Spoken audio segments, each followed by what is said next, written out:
worked. Okay. I was just sort of like just trying to like snuff it out like a fucking flame. Jesus. Dude, I heard that one. Trust me, I feel it. All right. Anyways. All right, let's just get started then. Yeah. Let's run it. All right. I'm just gonna I'll give it better as the podcast goes on. I can almost guarantee it. All right. Salutations, everybody. Hope you guys are having a fantastic evening today. We are live with episode 2 of Copious Amounts of Talking. I am one of your two hosts. How y'all doing? River Joe. I'm also aka Joe, John, whichever you prefer. I really don't care. And with me, Mig Bello. I'm an artist. I have also streams, and I also have the hiccups. My link should be posted down below if you want to keep up with me, or if you want to join our Discord chat. It's also down there. yes, it is. So, I do want to try to at least start each episode with a little catch up. Mm-hmm.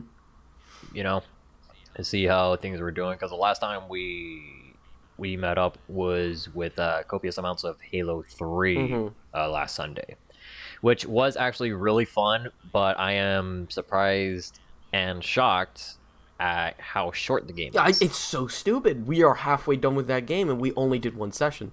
I remember. I know. Fucking Halo 1 took us like 3 or 4 sessions.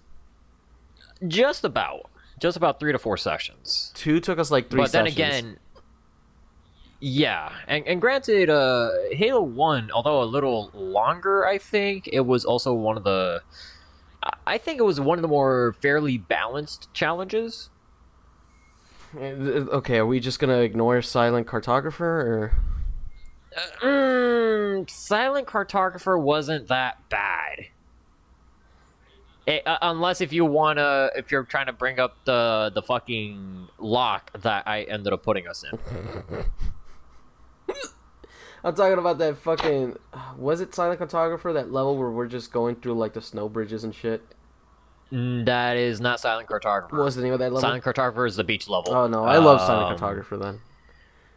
The one you're thinking of is literally right after. Yeah, exactly. That's why I got it confused. It's like you go from Silent Cartographer straight into that one. Yeah, that one. Okay, that one was pretty fucking ball busting, but overall it wasn't that bad. But overall, like the overall journey wasn't that bad. That one was like the sheer exception because we do it twice. It's just so fucking brutal, you know? Yeah. But overall, things could be better on my end. I don't want to get to all the details, but long story short, my license is unfortunately suspended, which is fucking stupid. Oh man, this is some fucking horse shit. Yeah, you were telling me about this. Yeah, I already requested for court dates, and I'm just waiting for that in the mail. But for right now, I'm kind of stuck. I'm gonna talk to the owner of the company tomorrow morning, because she offered a different side position until I get that straightened out, which was nice. Oh, that's fucking nice. I just need to see exactly what that position is before I tackle that. But other than that, yeah, it's bullshit. That's but awful. Quick summary. What about you? How's things been going from the furthest week on your end of the woods? Everything's going pretty good. I had what's it called? I had gone to a concert this like on Friday, I think it was. Yeah. The Modest Yeah, House? I actually did. How did that go? Fucking great. I was right up in their shit. Like, it was at the Fillmore, which if you don't know is like it's a fairly intimate venue. So like we were up in the pit and we were like basically right there with them. Can I eat this thing? The pit. Yeah, we were right there. Yeah, we moshed. There was a few songs that were mosh worthy because they just go hard for no fucking reason. But I feel that. Yeah, no, it was fucking great. I have something funny to talk about though. Shoot. So I have this fucking paranoia in concerts that my wallet's gonna get stolen. It's never happened to me. It's never once even been like a like a threat. But I'm always worried that that's gonna happen. So whenever I go to like concerts, I always keep my wallet as far away from my back pocket as possible. Yeah. So like no one pickpockets me, because it's so easy, you know, especially when you're in the pit. Someone could just stick their fucking fingers in there and just take that shit. Here's where this story gets funny. I have a V-Pet. I have a V-Pet. I have a Digimon, and I keep it on a watch chain. And I keep it in my pocket on my person at most times, especially when I'm out. You'll usually see me with the chain attached to my butt. What I found really interesting was I was there enjoying the concert, and I could feel someone tugging at my fucking chain. Dog. Because they thought it was a wallet on a chain. They were trying to fucking steal my Digimon, bro. Oh my god, the audacity. The absolute audacity. People, they were so bad at it too. Like I kept on feeling like the chain tugging, and I would just like fucking reach for my Digimon and shove it deeper into my pocket, but they kept on pulling it. They kept on pulling it out, and I'm just like, when the fuck are you gonna figure it out that it's a fucking toy? It's not my fucking wallet. Will you fuck off? Bro, like, it's obvious somebody failed the dexterity Oh, check. it was so bad. It was so bad. That was a straight up natural one. I just don't know what the fuck this guy would have done when he would have, like, pulled out the fucking Tamagotchi and just looked at it and be like, oh, shit. What the fuck is this? Ah, shit. Oh, it was so shit. fucking funny. But yeah, it's never fucking happened to me before. This is the first time I've actually experienced anybody trying to steal my shit while at a concert. It's fucking amazing. And I don't even know what the hell they were trying to get away with. Again, it's the Fillmore. It's a super intimate venue. It was like... They weren't going to go far with it anyway. Yeah, it was like there were 20 people in the pit. Max. Like, nobody could fucking fit in that pit. It was super small. You're gonna fucking try to steal my fucking wallet in there? Like, I'm not gonna find you out of the fucking few faces that are right up in my shit? Fuck off. Seriously. It was so funny. Oh, man. But no, it was a good time. Other than that, we moshed a bit. Some fucking guy complimented our vibe because we were one of the few people who fucking moshed. It was pretty great. Hey, you guys passed the vibe check. Oh, no, hell yeah. It was a fucking... Dude, I'm telling you, it was great.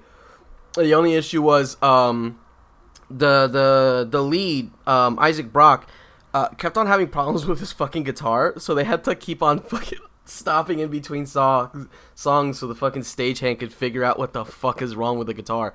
Literally, it was the whole fucking show. Just, yeah, no, wait, technical difficulties. We're troubleshooting here.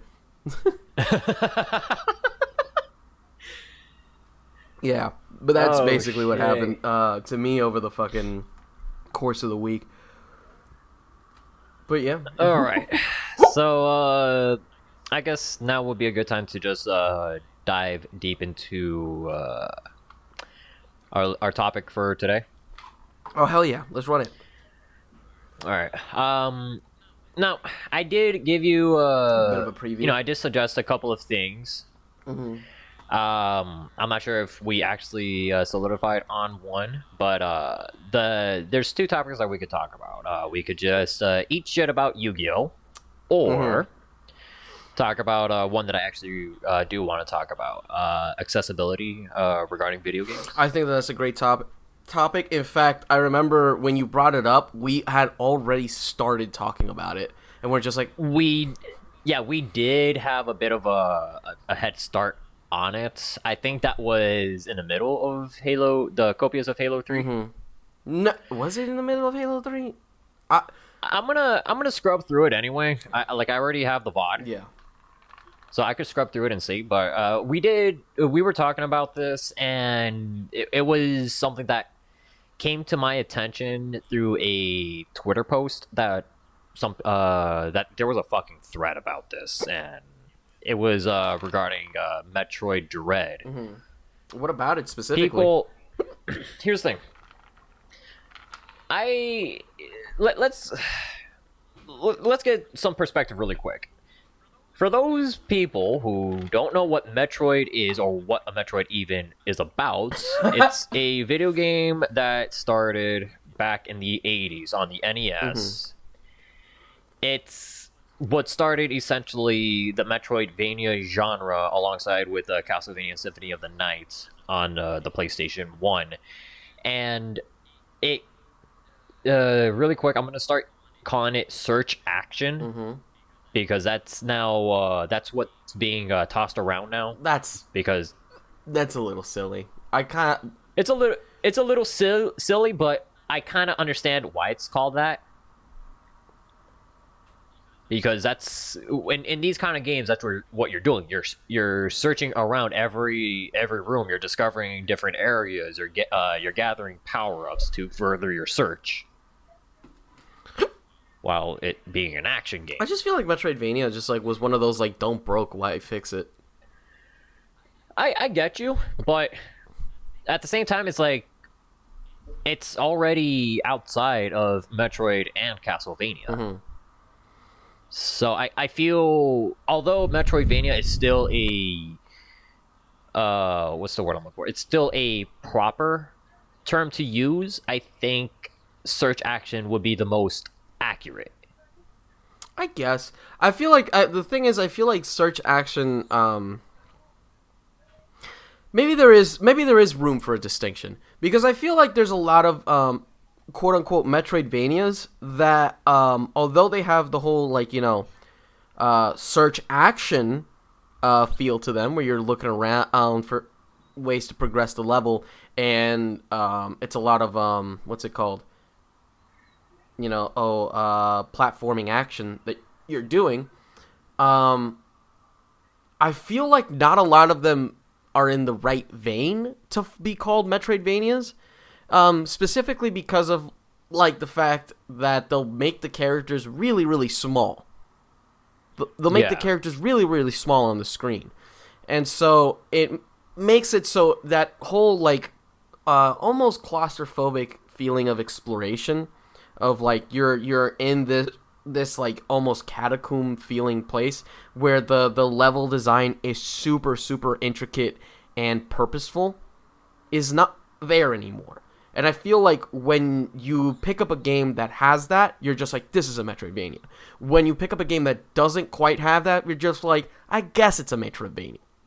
You feel me? Yeah, Metroidvania-esque, mm-hmm. which is why the term search action is now being used a lot more. Like I've been seeing it being used in a lot of different threads actually. That they don't even say Metroidvania anymore. Now I do see in the chat here. Also don't Metroidvanias have like RPG elements in a way, like Symphony of the Night? Not necessarily. And here's the thing: Metroid is not RPG-esque. That's the thing. It's not. There's no RPG elements to be found in that game. Mm-hmm.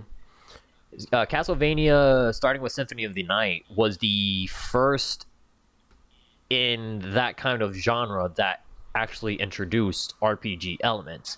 In fact, you could argue that Symphony of the Night is just the realization of what they wanted Castlevania 2, Simon's Quest, was supposed to be. Mm-hmm. If you will. Yes, I see what you mean with that. I feel like that is a very good point to make, simply because I feel like the RPG element is definitely much better explored in Symphony of the Night than it is in Simon's Quest. Because, not a lot of good things were really well explored in that game. Oh no, you could definitely see like bits and pieces of what it could have been. There were great ideas in Simon's Quest. Yeah, I don't want to shit on it because like there were great ideas in it. It just feels like the execution was a little lackluster. But I wonder how much of that was down to how archaic it was versus how genuinely bad for the time it was. Because these were newer ideas that they were really starting to toss around and play with. Oh yeah, absolutely. But when you since you're bringing that up, as of today, I would think it's more of the archaic side. Mm-hmm. But if you were to go back then, it would be more in the fact that they made it cryptic for the sake of it being cryptic for the time. I wonder, because the language that they used in the game mm-hmm. It's Old English. I wonder if that's down to translation or if that's down to like it was originally designed to be like that. You know, because it is a Japanese game. Someone translated that bitch, and whoever did that is the fucker responsible for that.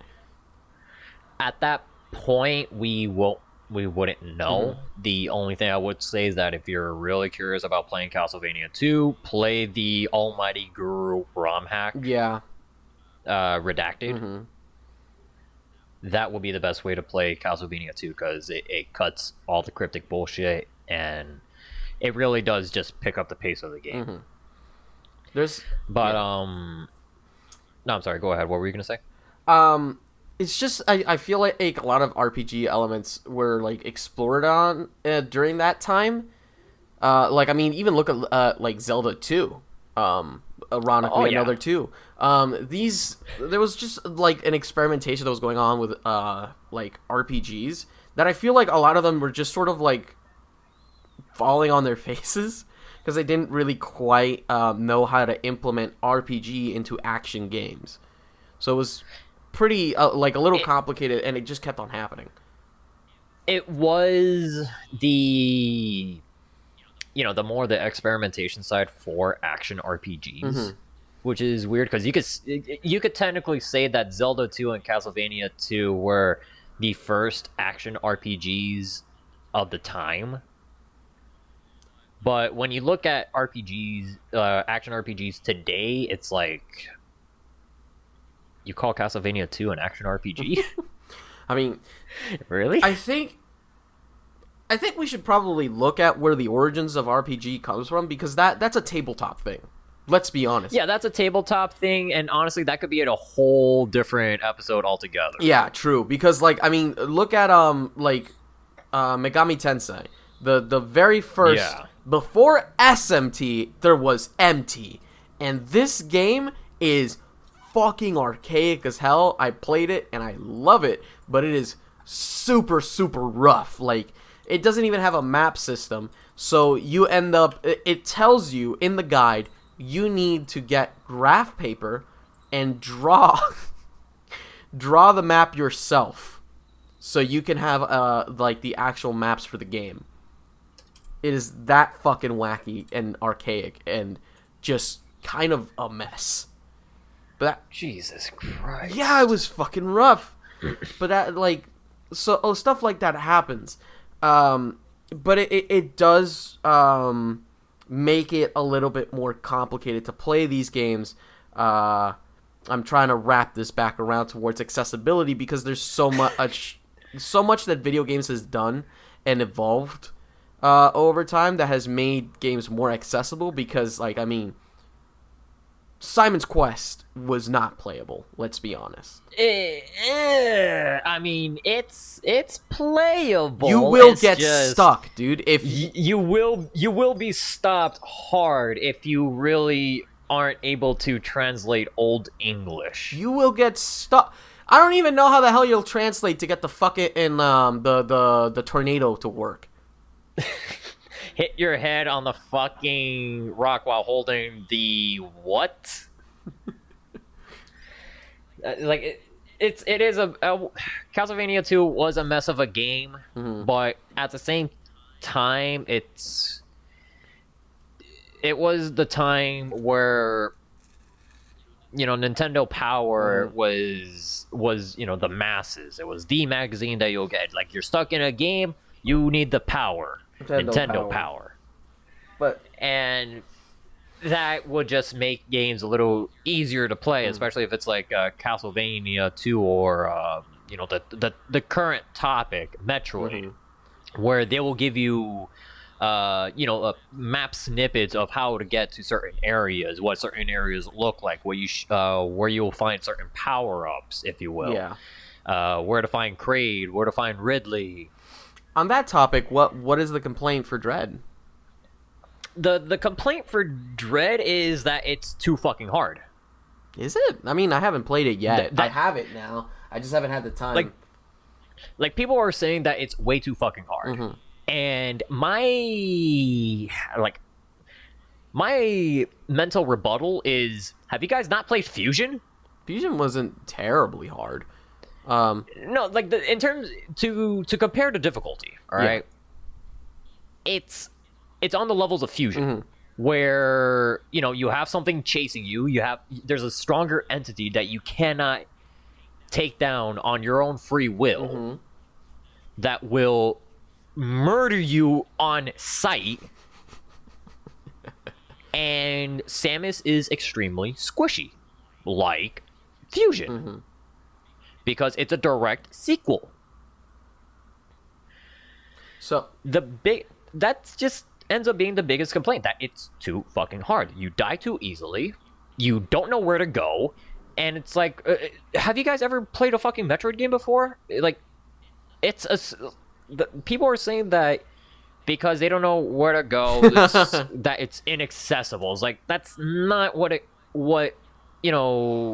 that's not at all what that is. That just means you haven't really experienced this kind of genre. It is. It's very difficult sometimes to recommend some Metroid games to people who have never played like Metroidvanias, because especially Fusion is just so very, very obtuse if you're not used to what the like how the genre works. And it's super funny because if I remember correctly, my first Metroid was actually Fusion. And I fucking, like, I loved that game. But I figured out the secret blocks entirely by accident. And the second I figured that out, the whole game fucking changed for me. And it was immediately just like, oh, I need to figure this out. But it was a different era where you can look up certain things on the internet, but you still didn't have as much access to the internet as you have today. So you would usually just have to figure things out on your own. You know, you'd be out on the street with your Game Boy playing in Metroid Fusion, and you just happen to accidentally break a block, and you're just like, oh shit, wait. Oh my god, is this everywhere? And I started immediately going to every fucking room I could find. And eventually I found the patterns that if the room feels more empty than others, there's something hidden there. Especially with, if I remember, Fusion even told you where some of the power-ups were.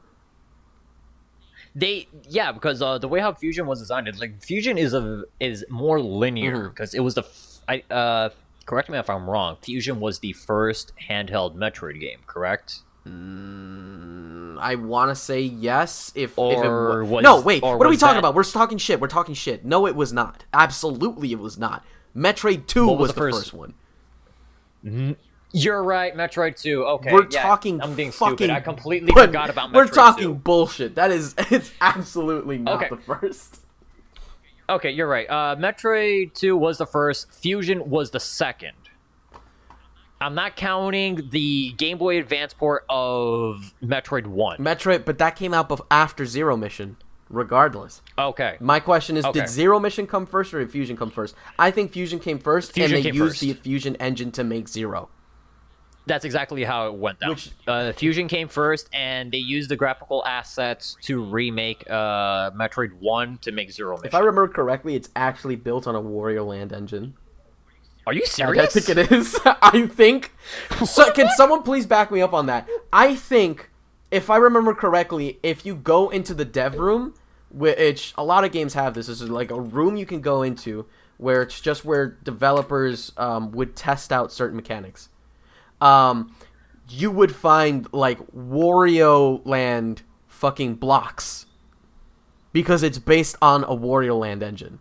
Let me double check that. I'm trying to look it up right. Yes, Actually, according to the lead programmer Katsuya Yamano, Nintendo R&D 1 did not consult previous Metro games for the programming techniques, and instead used their previous game Wario Land 4 as a reference. That is so fucking funny.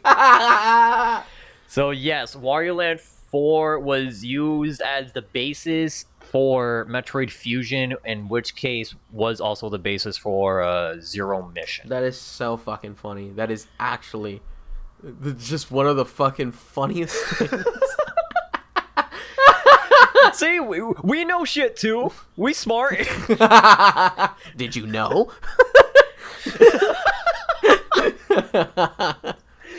Oh shit. Oh man. But yeah.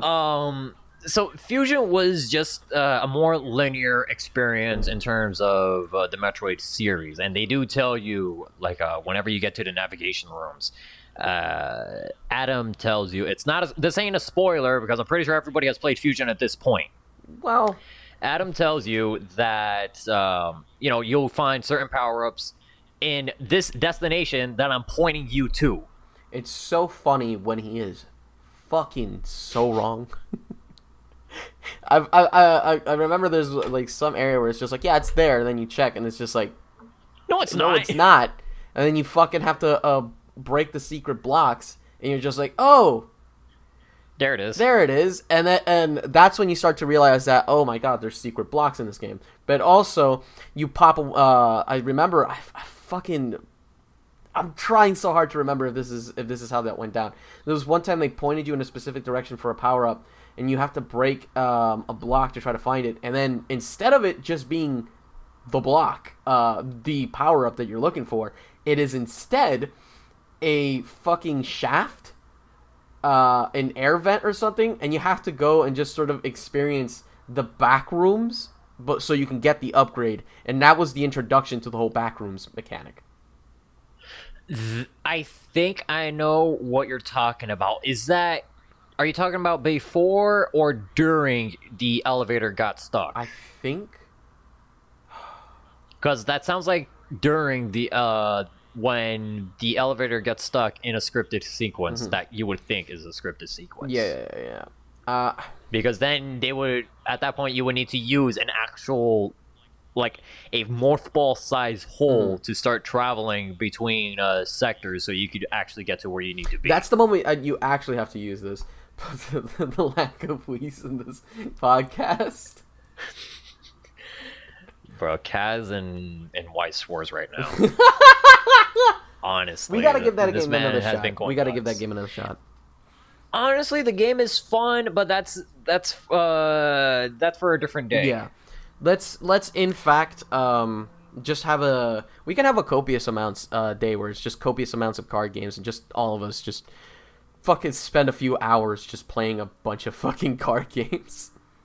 Oh yeah, fuck yeah, I'll be down for that. Let's do it. Let's run it. Fucking let's get it.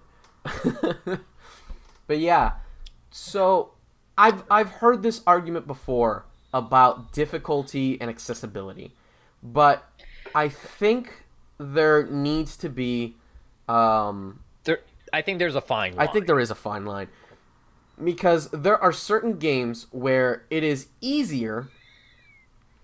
It can be made easier if you play it a specific way, and it's not too difficult to find that specific way. And you're right. You know, it's like here's a good example. In Dark Souls, a very infamously difficult game, yes, becomes easier if you get the Zweihander early, which is, it's not impossible. In fact, you can do that very easily. You just run down to where the graves are, which is right next to the main hub. You go down to the graves, pick up the fucking Zweihander, and then dip before the skeletons get you. And the game becomes infinitely easier because the Zweihander is one of the fucking strongest weapons that you can get in the game, as especially because it's attached to one of the best fucking stats you can build in the game, which is strength. Okay, but mind you, did you know that your first time? No, but that information isn't difficult to find. Information isn't difficult to find, but this isn't about like finding This isn't about finding information, because let's be honest, I could literally find anything that I would possibly need for a video game just by going to Google. It's also not too out of the way. Like I said, it's attached to the main hub. You can find it real fast. No, and I get that. It's just when you see enemies that can slaughter you in one go, that already indicates to a first-time player, and not a first-time player, but more like someone who's experienced in RPGs or action RPGs in general. If they fight something that is already way out of their league, that's a no-go zone until later. That's the funny part, John. They don't fucking trigger until you are right next to the fucking Zweihander. Those skeletons don't come out until you're like basically right at the grave that has the Zweihander. And you're more than likely to notice the Zweihander before them, and if you die, okay, you still keep your equipment. You're gonna be fine. It's not super out of the way. But my point being, there are ways to make games easier. But that's not a game that's designed specifically to have difficulty settings. You know? No, it's not. That game is already like gonna kick you in the nuts until you fucking have balls of steel. Not necessarily. Again, there are ways to play this game so that it's way easier. One of the most again, you have to think in mind of a first time player. Here's one that because for me, it's as I said, like, because I don't play a lot of Dark Souls games. All right, I tried playing Dark Souls 1. I tried playing Demon Souls, and I see where people try to get enjoyment out of the game, and it feels good to nail a shield bash parry for an insta-kill stab on mooks or doing high damage on tougher enemies. But at that point, it's like getting kicked hard enough until you're just like, I feel numb. There's one important aspect about Dark Souls, which they went ahead and tried to fix in later games, especially in Bloodborne, which is the intrinsic problem of shields, which is that elaborate. If you have a shield and a sword, you are pretty good. You don't really need to worry too much. You just hold up your shield to block, drop the shield every now and then so you can gain your stamina back, but just keep blocking with your shield. As long as your stamina doesn't fall below 0, your shield's not going to break. And you take, if any damage, it's super minimal. And you just wait for the opportunity and you strike. And that was a big problem with Dark Souls 1, because it makes it so you can play very, very passively. Very, very reactionary. Just shield and react, shield and react.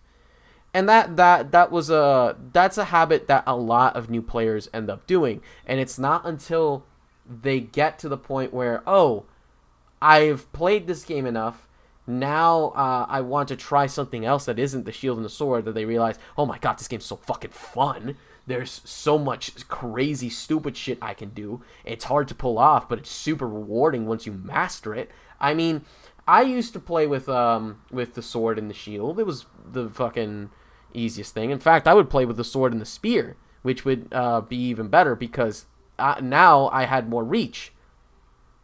But then I picked up the whip. And I fucking love whips now.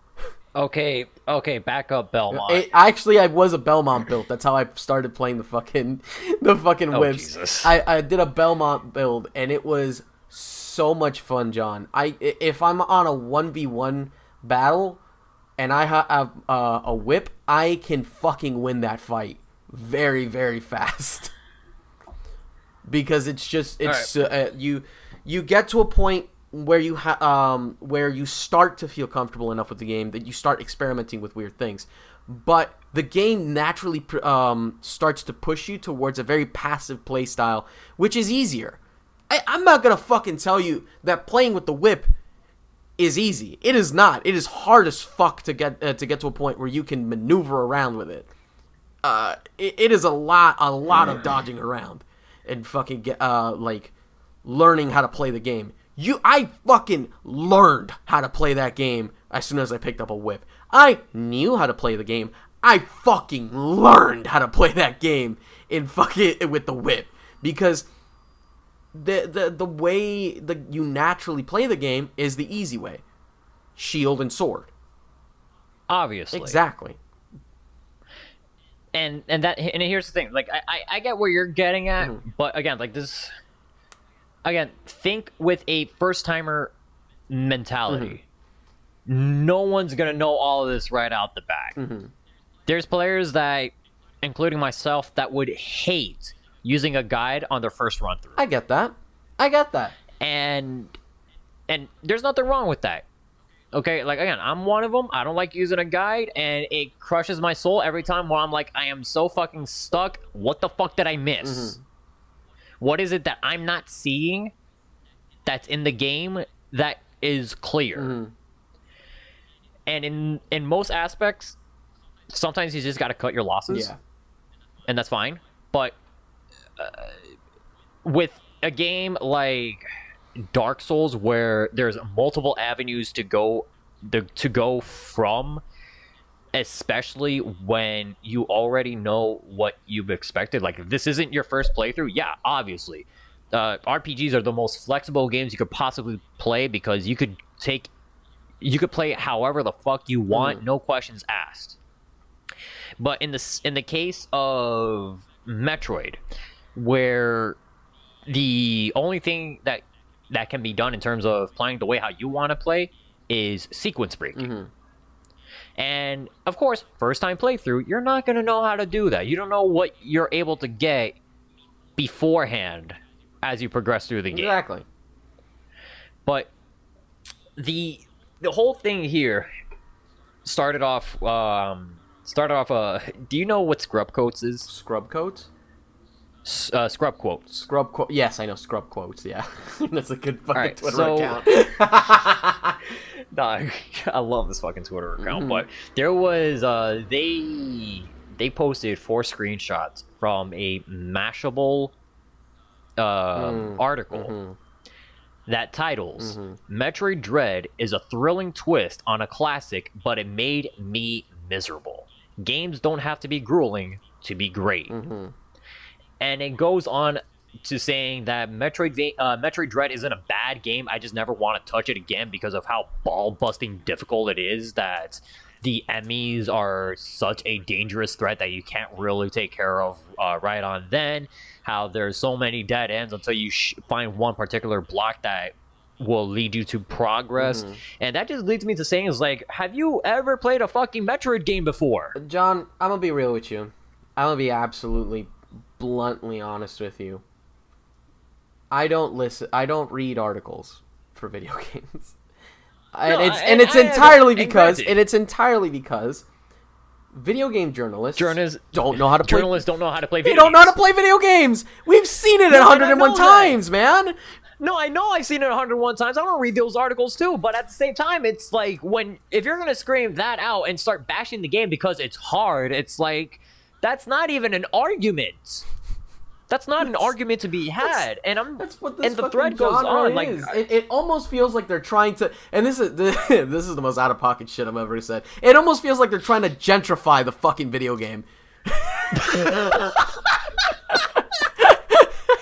It feels like they're trying to fucking gentrify it and just be like, no, this is a little too spicy. Let's remove all the seasoning from this and just have plain white chicken, you know? Kind of fucking like it's no salt, no pepper, fuck that shit. You're gonna have it bland and you're gonna have it bland, grilled. Like, that's it. Just a grilled white chicken with no seasoning. That's all it is. God, and that's disgusting. But that's what they want. They just want the game to be easy. Look at... And I get that, but... And here's the thing. This is outside. Outside of this one scrub quote. I have seen other posts that saying, it's like, bro, this game is so fucking hard. Why is it so hard? Like, I don't think... Like, this game shouldn't be that hard. It should be more accessible to players. And then I see this one that was like... They said that they love Metroid, but wanted to play through all the games and experience the story. Like, I'm all for actual accessibility when it comes to game design, but I'm over this. We need the video game to become an in-person Let's Play for me to like it. With another one following up that goes, into the main topic. What bothers me is that the discussion around accessibility is never, how can we let people with disabilities better experience the game, and more, I don't like having to try, so make the game easier for me. Exactly. Fucking exactly. Let me be fucking straight with you. Let's look at I'm gonna pull up a couple examples. Cuphead was an infamous one where holy shit. No. Hold up. I would think that is a pretty bad example because I know exactly what you're gonna say. That journalist issue of they couldn't pass a fucking tutorial is not a good enough example because that just proves that they can't play video games. Okay, here's another one then. DMC 5. Okay, continue, because I don't know about this one. This guy was talking about just like, yeah, the mechanics are cool, it's all fun, but the music is super quiet for some reason. Right, because as you improve your combo, the music adds they add more beats, more instruments, and then they throw out the full vocals by the time you hit like S or double S. Oh god, it's so good! That shit feels good. Oh man, I fucking love DMC 5. I still fucking play that game. That game came out fucking years ago now, and I can't stop fucking playing it. It's so good. I still haven't finished it. You still haven't fucking finished? I'm gonna fucking strangle you, John. Why? Dog, look, I haven't finished it, but God help me if I haven't put another 500 hours into Borderlands 3. Come on, dude. What are you, a video game journalist? Hey, how fucking dare you? At least I know how to wreck shit in Borderlands 3. I'm pretty sure our video game journalists will be wondering, why am I still stuck with level 30 gear against level 50 enemies? But this is what I'm talking about. It's like they don't fully experience the mechanics because video game journalists have this big problem. And in part, it's down to the job, It really is. They need to give their first impressions as fast as possible because if their article doesn't come out within the first week of the game dropping, the magazine can suffer for it. So, and I completely understand that, and I sympathize with. All right, this is gonna sound like a catch-22. I sympathize with game journalists for the fact that they're number one, they're writers. They have the job because they can write. But at the same time, if you can't play a video game, this isn't the job for you. Yeah, true. It's just like they're just journalists. They're not fucking like. Sometimes they're just straight up don't play video games. Like honestly, I stopped listening to. A while ago. I used to base off my collection based on review scores. And the moment I saw that Sonic Generations got a 6 out of 10, when I feel that Sonic Generations is like the best Sonic game ever made, I just went with my gut.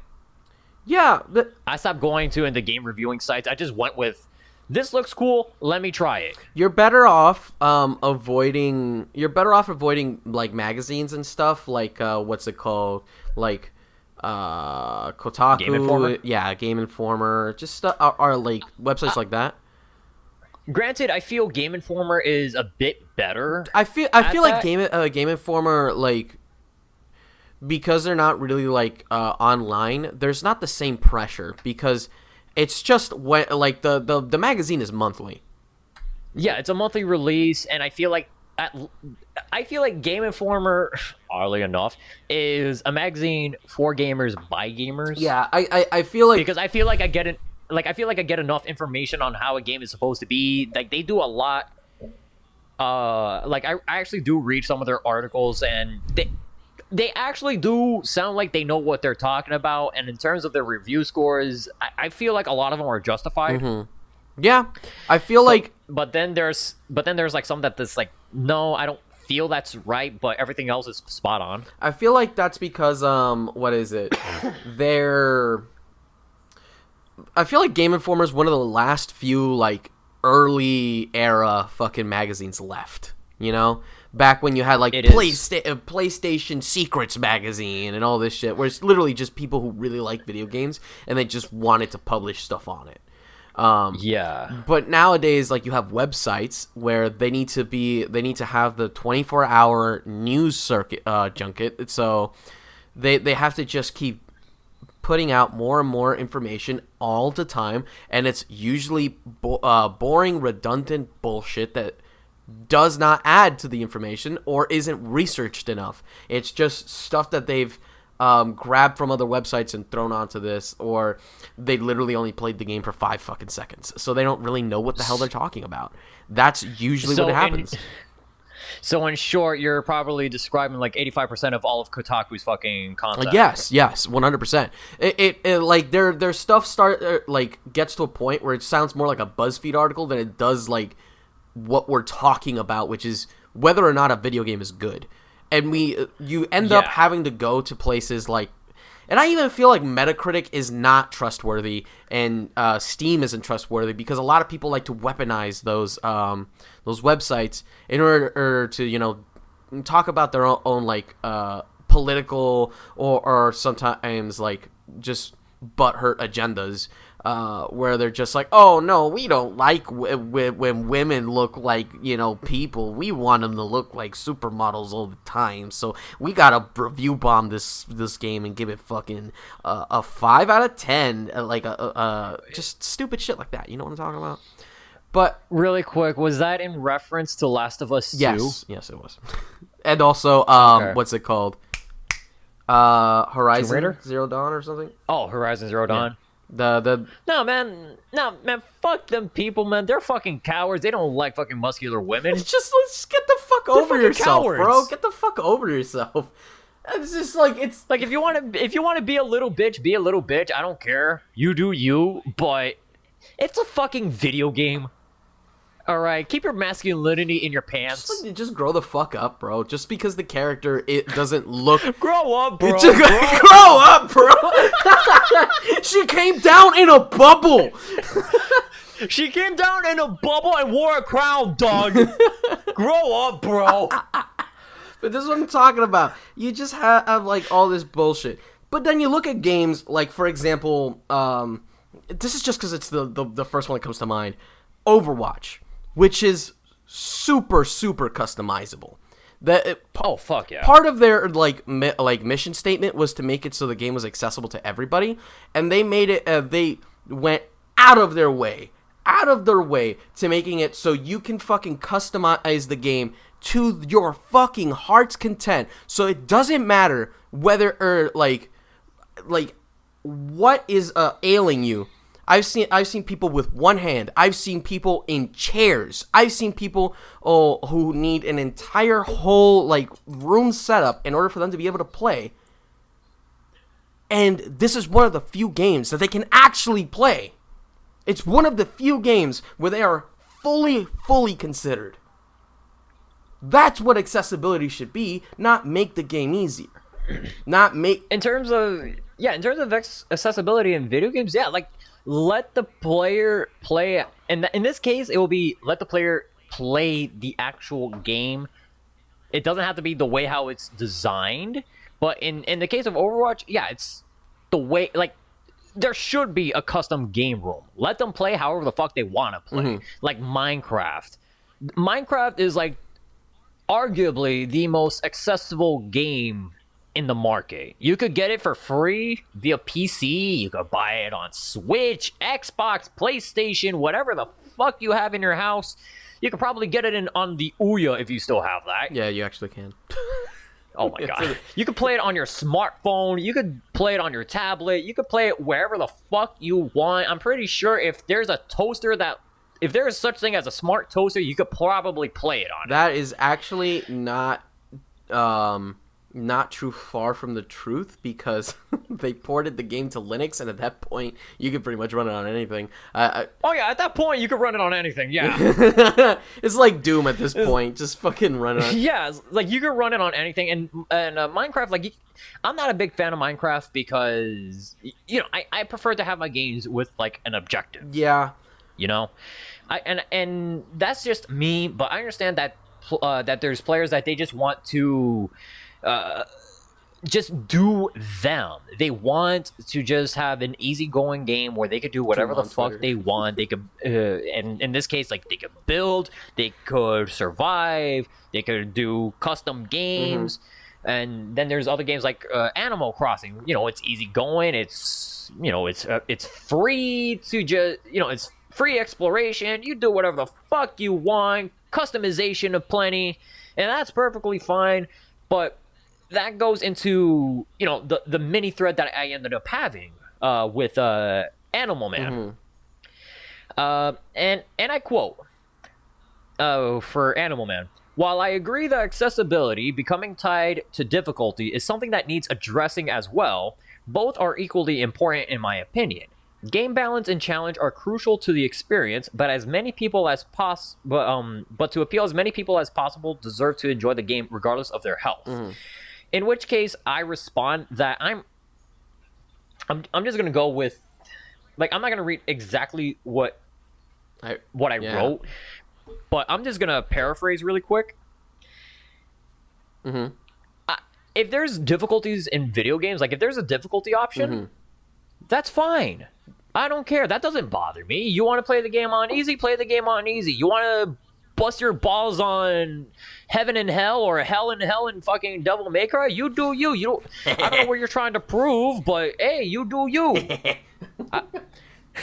I play my games on normal, like, you know, just to play the game the way how it was intended to play. Yeah. And if I feel ballsy enough, I'll up the difficulty. But honestly, like, for me, like, not having a difficulty option is not gonna bust my chops. I think a part of the problem actually comes, and this is where I get where Animal is coming from. There is a sort of, like, difficulty supremacy that, like, occurs. You know, it's just like, why are you playing that game on normal? You should, like, if you're not playing it on hard, you're not playing the real game.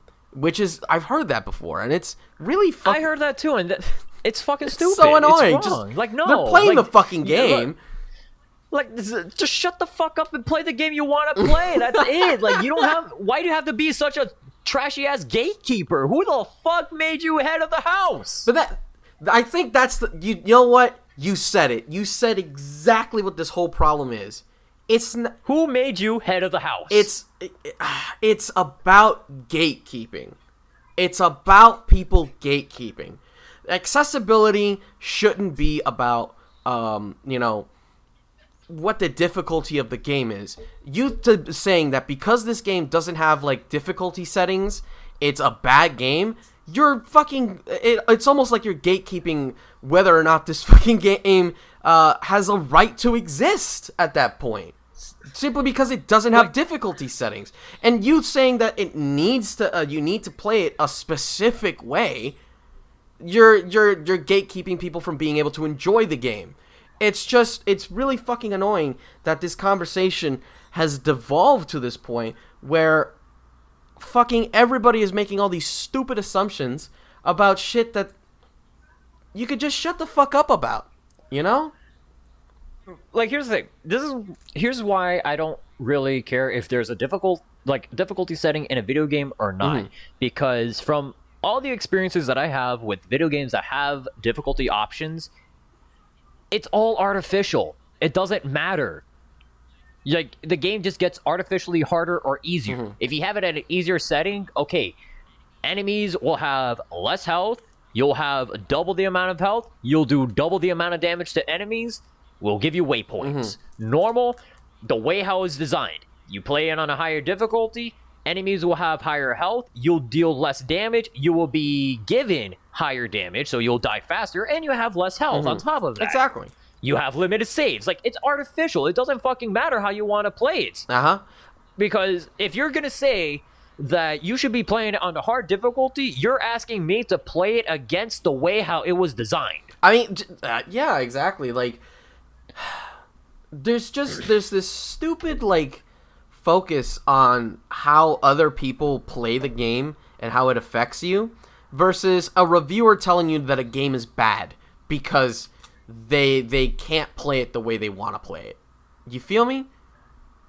And I get that. Like, and that's another thing that I want to mention really quick, that not all games are for everybody. You know, like, anybody could pick up a game. How did I say it? Anybody could pick up a game and play, but not every game is pick up and play. Yeah, exactly. Exactly. And that's something that players forget, you know? Like whether you're a casual player and just view Let's Plays or walkthroughs, whatever it may be, the thing that players need to remember is that these are people that possibly already played the game multiple times, knows the game in and out, that they'll be able to show this, like, close to flawless experience that you're seeing. That players fall into this illusion that, oh, this game is actually easy. And then when they play it, it ends up being so ball-bustingly hard. It's like, no, this is the worst game I've ever played. I can't even play the game. And that's something that needs to be, like, pretty much be memorized. That not every game is pick up and play, but anybody could just pick up a game and just play it. Not all of them are easy and simple to get into, and, you know, not going to be for everyone. Like, there's carefree games that you could just play, like Animal Crossing, but then you have games like Dark Souls and Metroid that they are for players who are looking for a challenge, or those who already has experience in this genre, that they could just get into it. Like, it's not the developer's fault that the game is that hard, because that's the way how they intended the game to be played. It's exactly. Like, if you don't like the challenge and you think that you can't get farther into the game is not for you if you're willing to just drop it and give up that easily. I have a sidebar for you. Shoot. What was the most obtuse game that you've played that you ended up still enjoying? Obtuse game? You're gonna need to elaborate a little bit. What game just had such a fucking ridiculously high barrier of entry that you somehow overcame and still enjoyed?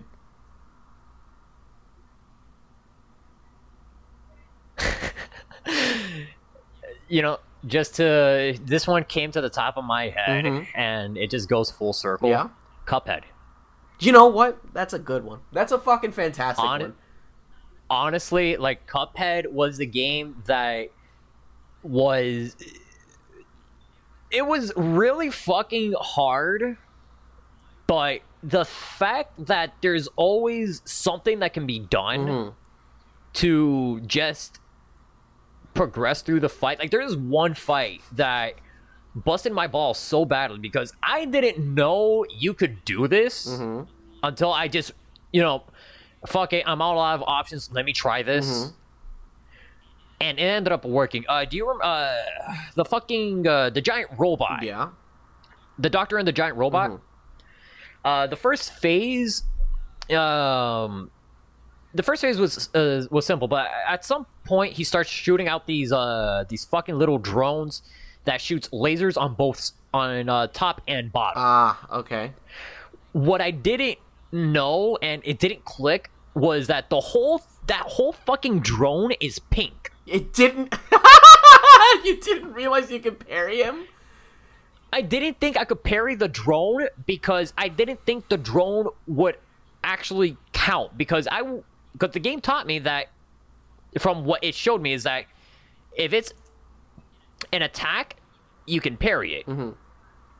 If it's not something from an enemy, you can parry it. Mm-hmm.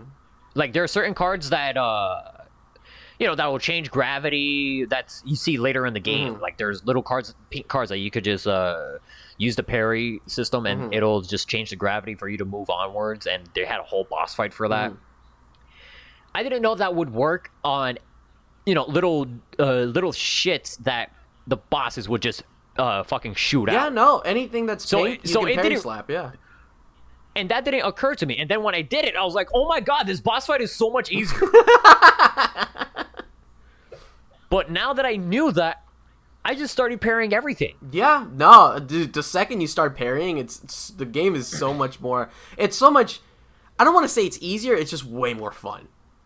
It just makes it more enjoyable because you are that much closer now in terms of knowledge to beating the boss. Yeah, like now you have this brand new weapon that is like omni powerful because you can use it in so many fights, in so many levels. That it's just you get this new tool that makes you feel stronger, And now when you start getting into fights, you'll notice, fuck, I could have parried that. Shit, that's on me. That's on me. It's always that's when you know a game is good, when it's just like, shit, that's on me. Yeah, like, even again, going back to full circle, Metroid Dread. No, I'm not gonna spoil anything. Mm-hmm. There are certain instances where I'm like, shit, I actually could have parried that and do more damage. Mm-hmm. But I still end up winning anyway. But it's the fact that I missed the opportunity to deal more damage to end the boss fight quicker. Mm-hmm. But I'm going to have to keep an eye on that in case if A, I die, or B, they do it again. I'm going to do it again. I'll do it again. Yeah. Oh, man. For me, it's for sure, fucking, like, Persona 1. Like, that game is so fucking hard to get into, but it is so fucking good. I feel like in terms of the times we live streamed together, I think this is the third time you brought up Persona 1. I don't know if it's the third time. I know it's definitely the second. But I'll be keeping an ear out on the other playbacks. just have a fucking, what's it called? I'll keep a fucking counter. Just keep a counter. Just make a compilation of every fucking time I've mentioned Persona 1.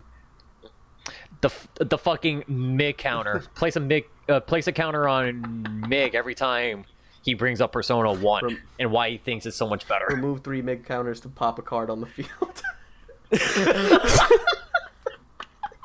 No, remove 3 Mig counters and he'll explain why Persona 1 is his favorite game ever. Oh, man. I don't know if I go that far, but it's really fun. No. Whoa, hang on. No, I just thought of a better one. I'm stupid. Pop 3 fucking Mig counters and it'll suck fucking Halo 3 ODST's dick. Okay. I really like ODST, though. So... My point is valid. Okay, fuck off. But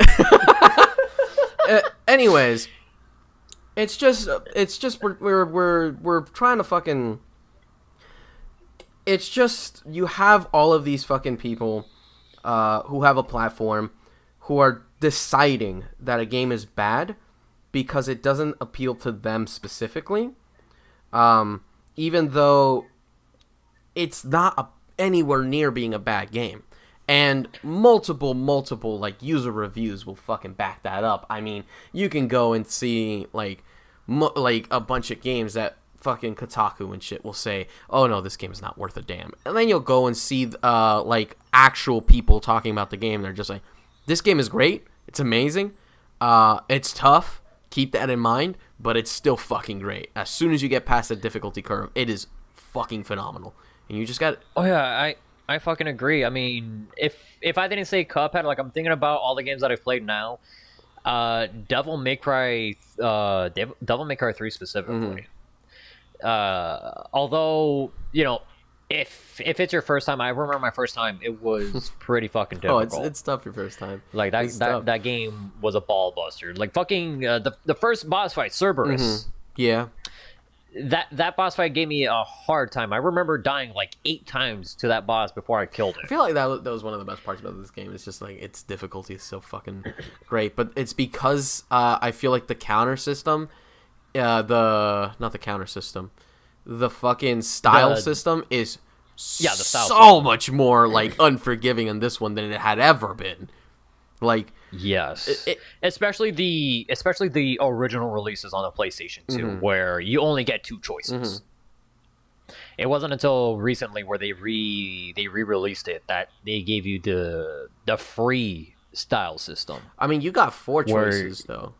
Yeah, you get 4 choices, but in the original PS2, you can only pick 2 for your loadout At a time? Yeah, at a time. On the original PS2, you can only pick two styles until you reach the next shop. I remember it being one.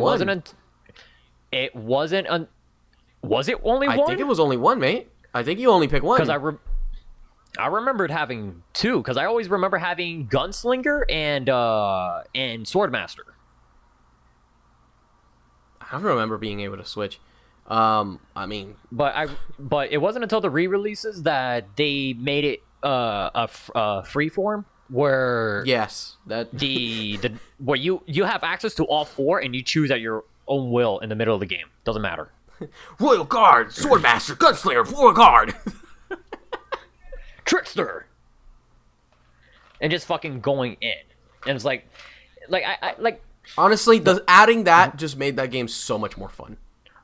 Oh, I agree. That made it so much more fun to play. It made the fucking Virgil boss fights fucking ridiculously hype. Oh god, it's just so much more fun.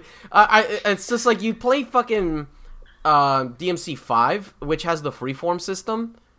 Yeah. And oh my god, did you do so much stupid shit? Dante is still so the most fun character to play. Like Nero's a pretty close second, but Dante just takes the cake. He's got so many options.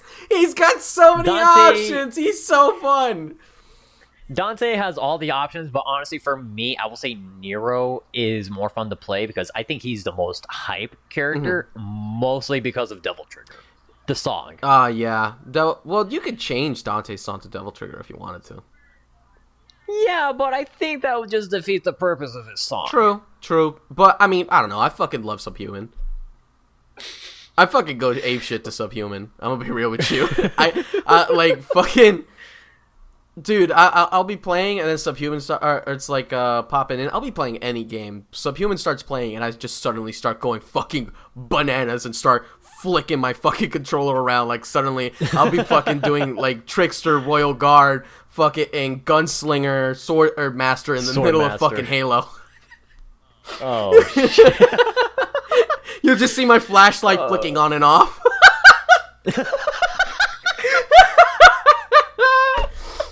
Oh god, it's so much fun. It's such a good game, but fucking people didn't. I remember I talked to someone who said, "Oh yeah, I don't know, the game feels a little stiff," and I'm just there like, DMC 5 is What's stiff. so stiff about it? And it's just like, yeah. Are you sure you're not playing DMC 3 or 1? He was just like, yeah, no, it's just like it's very it's just the combos just sort of they're just stiff. It's hard to get them out, and I'm just like, oh brother, that just sounds like you need to practice. That's either you. Has this person played a Devil May Cry game before? No, that was his first. That's why they never experienced a Devil May Cry game before, so that's why they think it's stiff. They don't know how the game even works. I think if anything, that you gotta give DMC is that it's definitely the most beginner friendly Devil May Cry. What, Dante? Yeah, I feel like DMC, especially the special edition, which fixed a lot of things. Wait. There's a DMC Special Edition? Yeah, that's how I played it. I never knew there was a Special Edition. I only have the original PS3 copy. Oh, no. It's the Special Edition is way better. Oh, fuck me. Yeah, you know how like, in DMC, you're sort of like, you have to pick the right weapon to deal with an opponent? Yes. You don't have to anymore. You can combo your weapons now.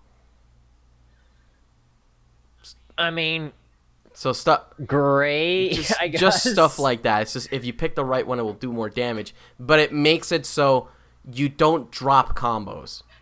You know? Oh, okay. Because like I don't know if you remember this, but if you attack someone with the wrong weapon, it breaks the flow. It breaks the flow and the combo drops. But now you can start using your different weapons in order to keep your combo going.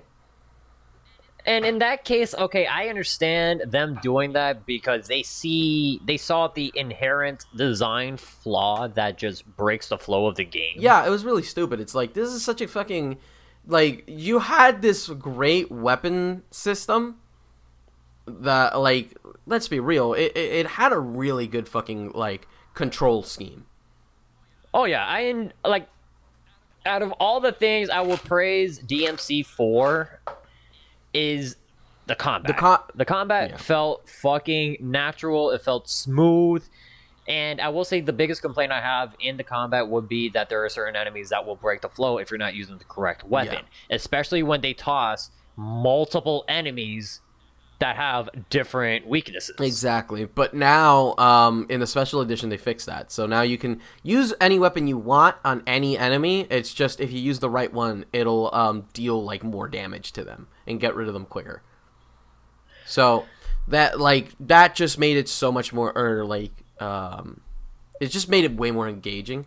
And so that's why I think DMC is a much easier like entry point than playing fucking Devil May Cry 1.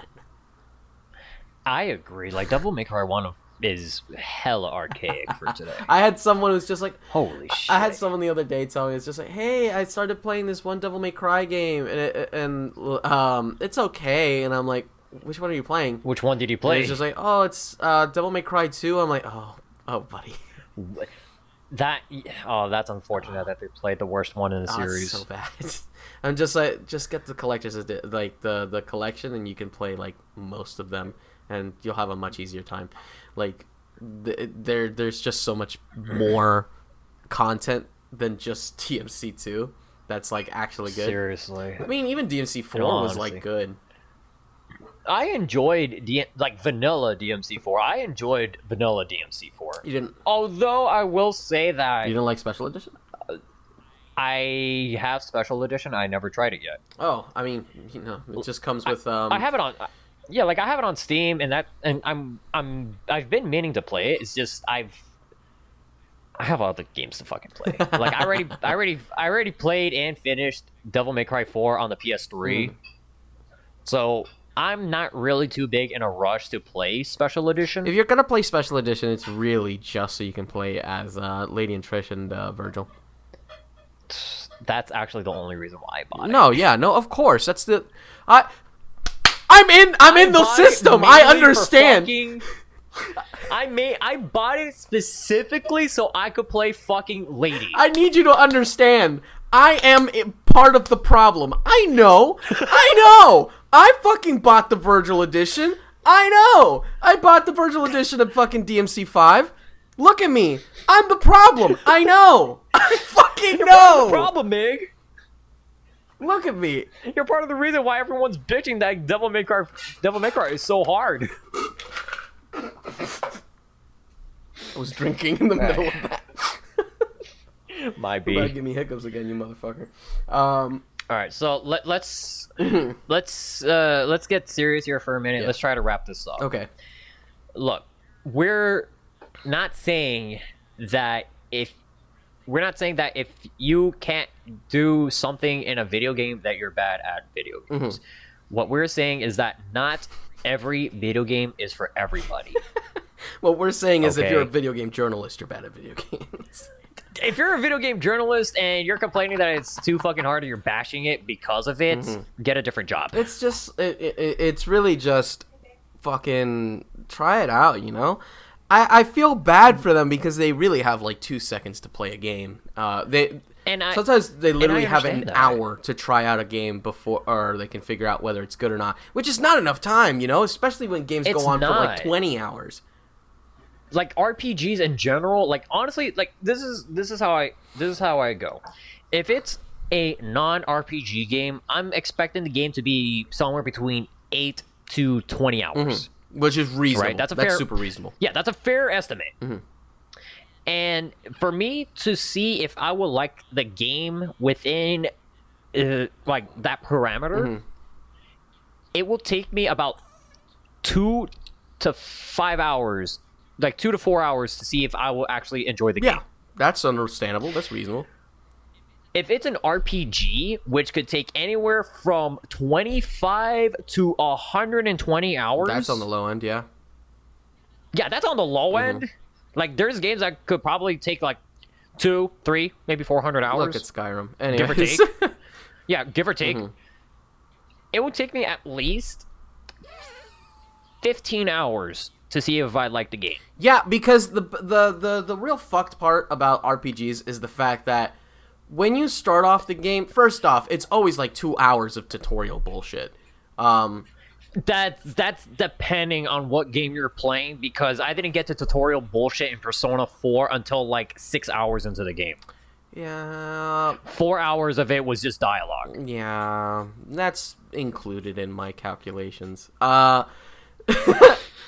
You know, usually in RPG, it's a movie, and then you get to they just bombard you with, hey, this is what you need to do, and it's usually baby shit. It's not until like hour 15 where you get to fully experience like most of the mechanics that you can decide, okay, I like this game. Not even then, because the way like I play a lot of RPGs. Right, like I played a lot of the Bandai Namco's Tales series. I play my fair share of Final Fantasies. You know, I tried playing. You know, I'm a fan of Borderlands. I play Ys. I play Kingdom Hearts, and it's easy to say that the opening hours of the game, that's like what, like anywhere from between like 5 to 8 hours, like give or take, depending on the game, that they're just drip feeding you what you're going to be expecting out of this game. Like there's going to be times you're going to need to do side quests. You could talk to them. These are optional, however, but if you do complete them, you get certain goodies, or this is your main menu. Use the left stick to walk. You could use the X button as your action button. My favorite one. My favorite one is this is your PDA. You will answer emails here. Pretty much. The amount of times I've gotten this is your PDA, you will answer your emails here, is so fucking hilariously like often, and it's so archaic. I hear PDA emails and I'm just like, shut the fuck up. Like they will start dripping you like the most mundane information, because that is assuming you never played an RPG before. Yeah. By the time you hit like hour 7 or 8 is when they start drip feeding you battle mechanics, or like what the adventure part of the game is like. By the time you hit hour 10 to hour 15, that's when the shackles are off. Yeah. Like they release you into the wild. Like we already gave you all the basic information you need. Go at it. We'll drip feed you any other advanced information you'll need as it comes up. Like, I can't tell you how many RPGs I've played where I would need to look up certain advanced tactics. Like, use this character and this character so you could have a dual ability that will let you do this. How does it work? Well, simple enough. If this happens, this will occur.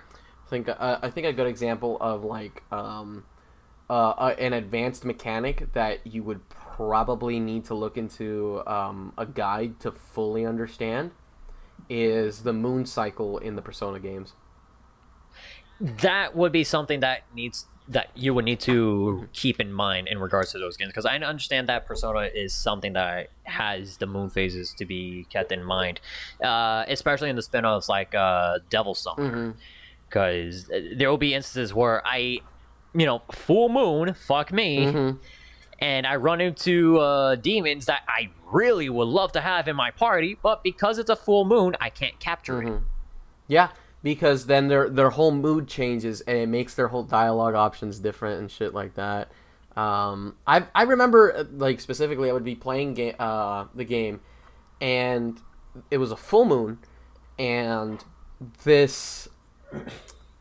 As you keep on playing like Persona, especially the ones where you can actually talk to the demons, you grow to learn the patterns, so you can either avoid a fight or get them to join your party. You grow to learn those patterns. On the full moon, fuck off. Like everything you learn doesn't matter because they're feral now. These demons are fucking feral. You'll tell them, hey, I like your hat, and it's just like, fuck you.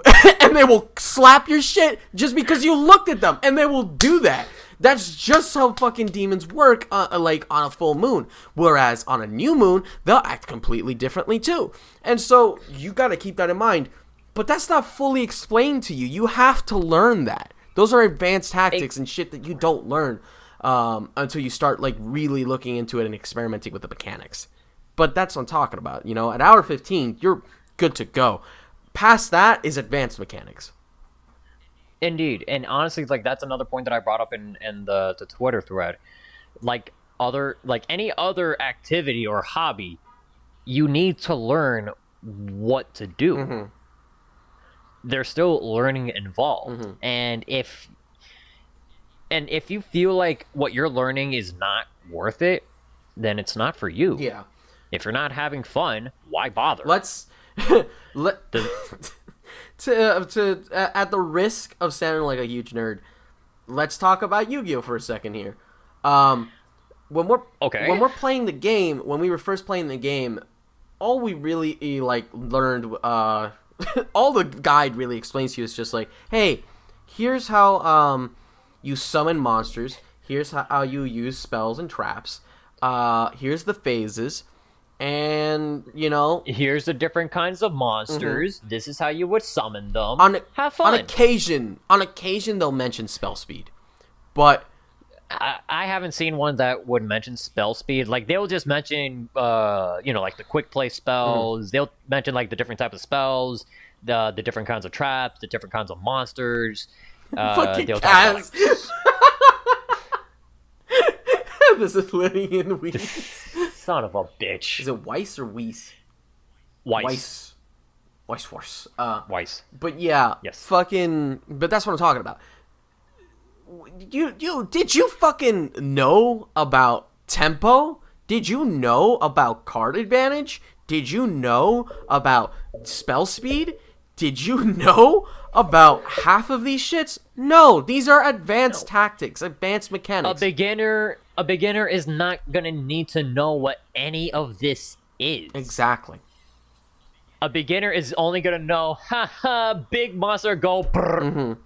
But can you really dismiss the fucking game before you even get to the point where you can even be let loose to fully understand the advanced mechanics? No, I don't think so. I don't think you can really just write off a game, like any game, until you can really spend your time with it. Exactly. Like any game needs to have time be put into it before you have a full understanding of what the game even is like. I mean, fuck, like any fighting game that I play. Oh, fighting games are a fantastic example. Yeah, I think fighting games are a fantastic example because, you could view it as the spectator video game, pretty much. Like, you could see all these people, do some wicked-ass shit. And they're going to think, I want to do that. They pick up the game, how do I do that? And then they automatically drop it because they saw something cool. They want to replicate that cool thing, but they don't even know how to play the game. So how are you going to do something cool if you can't even just know what the punch button is? But when you start putting the time into it, you start seeing what each button does, what each special move does, how to do a super. and then you start putting everything together. Yeah, it's going to take a hell of a lot of time, but guess what? You can now do a 40% combo. It's all about just taking some time with the games before you can fully even like say whether it's good or not, you know? And that's why like I'm more willing to trust like an honest person on like Steam or like even Metacritic. I'll just read their reviews and you can pretty much just sit down and see whether or not it's actually something that you would it would appeal to you. But these you know, short-term 24-hour media circuit like news outlets for video games, they don't have the fucking time and they don't care. They'll just dismiss a whole ass game or invent problems because they didn't enjoy it in the fucking 10 to 20 minutes that they were able to dedicate to the actual game. And honestly, like, and you said it yourself, like, games need more time. Like, this video games as of right now has gotten to the point where this is a full-fledged hobby. Mm-hmm. Like, if you're not willing to put the time into it, this isn't for you. Mm-hmm. Like, it doesn't matter if you have one console or no consoles. Like, you could play video games on your phone, for fuck's sake. Yeah. I have Symphony of the Night on my phone. I play it every now and then. You have Symphony of the Night on fucking everything. Mm-hmm. Okay, so that's not really saying much. Yeah, but I mean, my point stands. You have access to video games everywhere. Yeah, like, you have access to video games everywhere. It doesn't matter how you play it. The fact of the matter is if you are not enjoying yourself with playing video... Fuck, Naira. The fucking cat. You good? The cat. Cat tried to jump onto my table and she ate shit. Oof. She's good, though. Oh my god.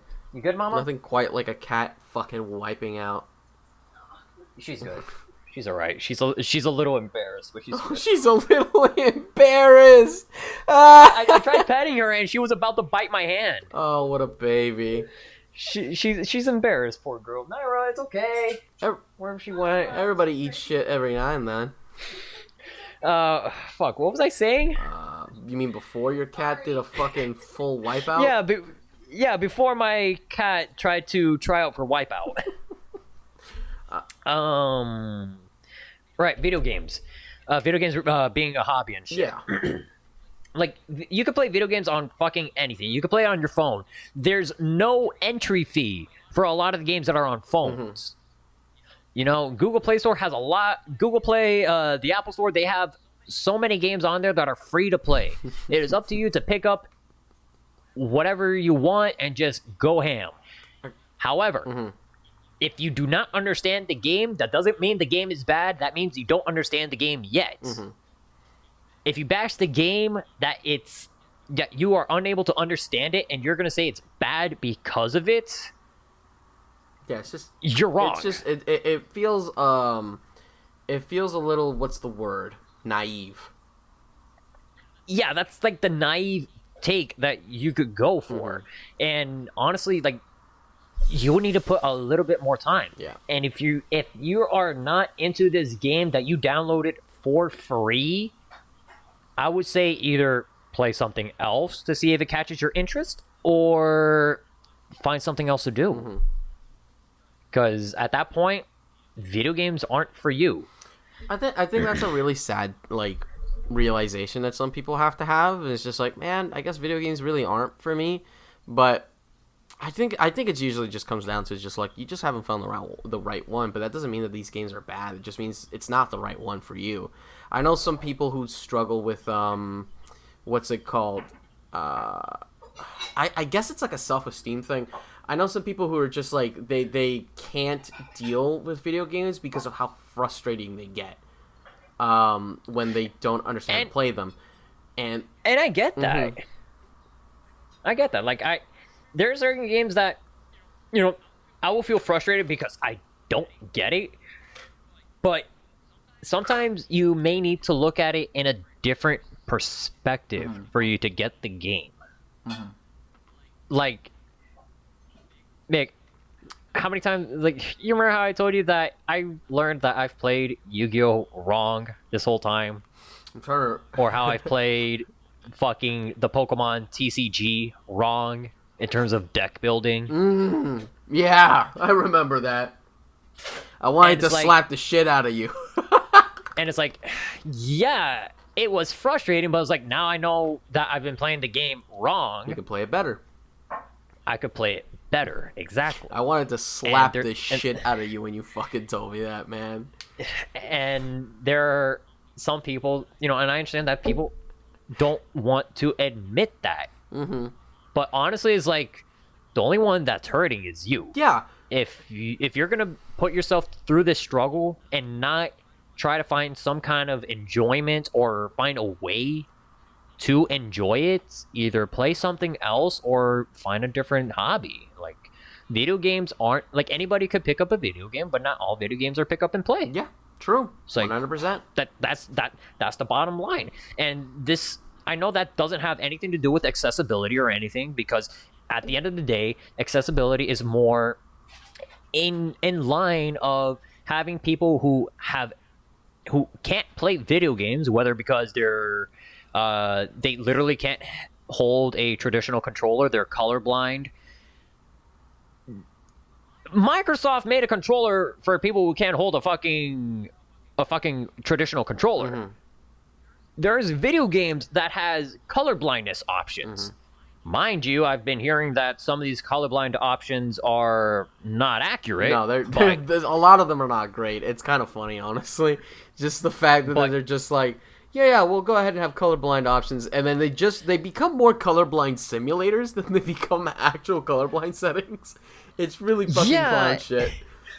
It really is, but at least in terms of the colorblind department, at least they're trying. You know, at least they're trying. Should it be taken a little more seriously? Yes, I absolutely agree that it should be taken a little more seriously. Especially when, colors are cues, you know? It's just like... Yeah. Think about the fact that you always associate red is green... bad, green is good. You always associate green as green or blue as your ally, and you always associate red as your enemy. Yeah. But when you don't have that... When you can't really tell between the colors, like, well, there's got to be a way to fix that. And honestly, I think there should be more controllers that are non-traditional that will make games easier. Excuse me. There should be more controllers that are not traditional that will allow potential players to get, to actually play the games. That is what accessibility should be. Not because, oh no, game is too hard, game is bad, make it easier for me. Or, I want it to be an experience like I would be watching a fucking Let's Play. No, that's just, no. Like, video games require some kind of effort from the player. If you, the player, are not willing to put in the effort, this is not the field for you. This isn't the hobby you're looking for. This is not the direction you're heading. If you already tried like 6 different video games, and I think that's being a bit too generous, and you haven't found any kind of enjoyment with any of them, that's not an accessibility issue, that's a you issue. I think it's so interesting. Have you thought, taken a second to consider what some of these games that people complain about the difficulty would be like if there were difficulty settings? Like, I can't imagine how the fuck you would play, like, a Souls-like with difficulty settings. I can't imagine. What the fuck would Metroid be like if it had an easy mode? I can't imagine. I can't either, and that's the whole point. Like, the games that don't have difficulty options, that's the way they intended it to be designed. And if you can't grasp around it, well, Chief, I'm sorry. I am genuinely sorry, but this ain't for you. And for God's sakes, in all honesty, don't be the jackass that replied to me that said, "Ah, yes, that brave man who stood up to the hordes of disabled trying to destroy gaming and dared to cry out, get good." When that's not at all what we're saying. That was not at all what I'm saying, and I'm still surprised this stupid fuck hasn't responded. Because I came out of the gate and said, not sure if you're being sarcastic or you just didn't read the part of how accessibility is being thrown around like a misnomer and had nothing to do with making games possible to play for people who literally can't play games but want to. You have to be a fucking bastard to... Like, how much of a fucking dickhead... Like, how much of a fucking dickhead do you have to be to just be out there and just say such bullshit like that? It's just completely fucking off base. Like, I don't even know how the fuck you could say that with a straight face. It's so off base because that's not at all what has been said. Excessive, again, I feel like we've tried to make it a point what we mean when we say, like, accessibility and what is the real complaint here. It's not about, like, us being against people being able to play the games. It's us being against people who say that, people saying that because it doesn't have a difficulty setting, it is automatically a bad game. And those who say that the games are way too hard, it's automatically a bad game. Exactly. Like, that's like this whole fucking conversation could be turned into an entire fighting game topic, but we don't have that kind of time. We don't have that time. And we could literally have a whole episode on that too, because like TLDR, making a fighting game accessible will not gather a higher fan base. You know what it'll do? It will make the killers faster. Yeah. Okay, that's literally what happened with Guilty Gear Strive. That's what happened with Street Fighter V. Both of those games, they dumbed down the mechanics to the point where, yeah, anybody could pick up the game and play, but the people who would actually put in the time to play the games will get better faster than the average Joe. And then those people who are clamoring accessibility aren't even picking up the games. You know who are picking up the games? The people who actually play the shit. Yeah. Mortal Kombat 11 did the same fucking bullshit. It's like, this isn't about accessibility anymore. It really starts to feel like it's about appeasing the journalists. That's exactly what this is. It's appeasing the journalists. You're trying to appease to a general audience that didn't ask for it. It's like Mortal Kombat 9 and Mortal Kombat 10 were phenomenal fighting games. Mortal Kombat 11, it's alright, but it neutered what MK9 and 10 already did. Although I didn't like Street Fighter 4 for what it was, I could see all the potential that there is into the game. Like, all the shit that the characters could do with all the mechanics that are in there. Street Fighter V stripped that. Because accessibility. We want to get more players. You can't get more players if they didn't want to play the game in the first place. End of rant. Yeah. I mean, that would be the end of the podcast. Like, I feel like that's basically all we've been saying.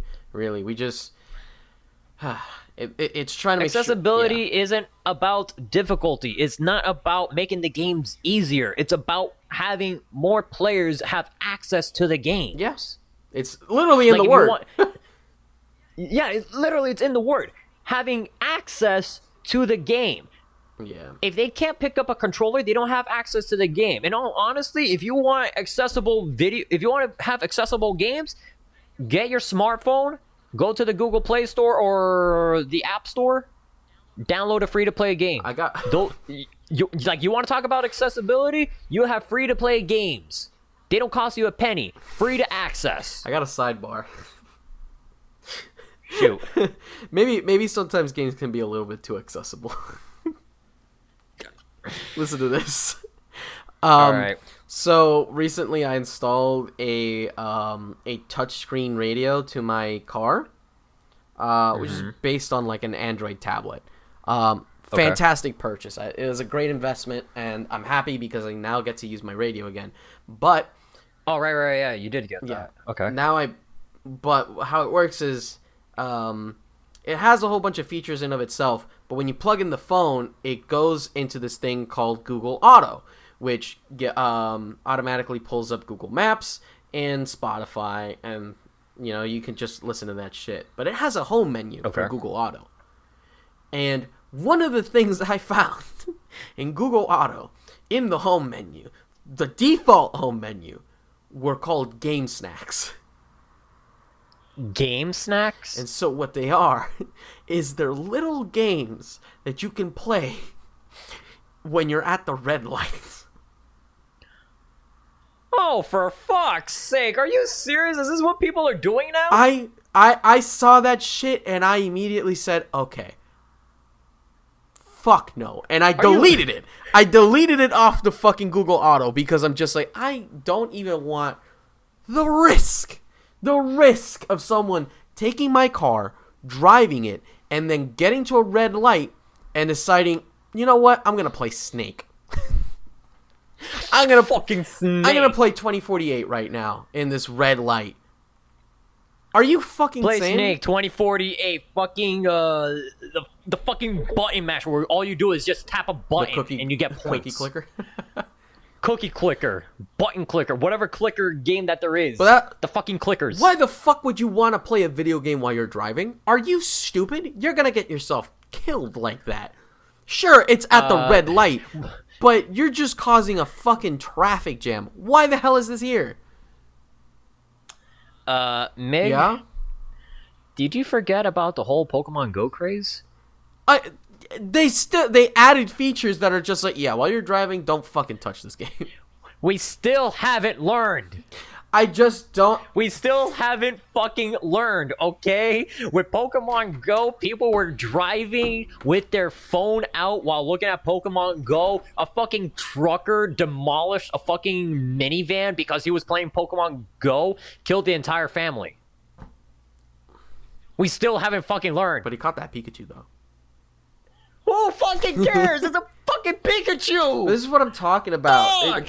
I just think, like, video games while you're driving, maybe that's a little too accessible.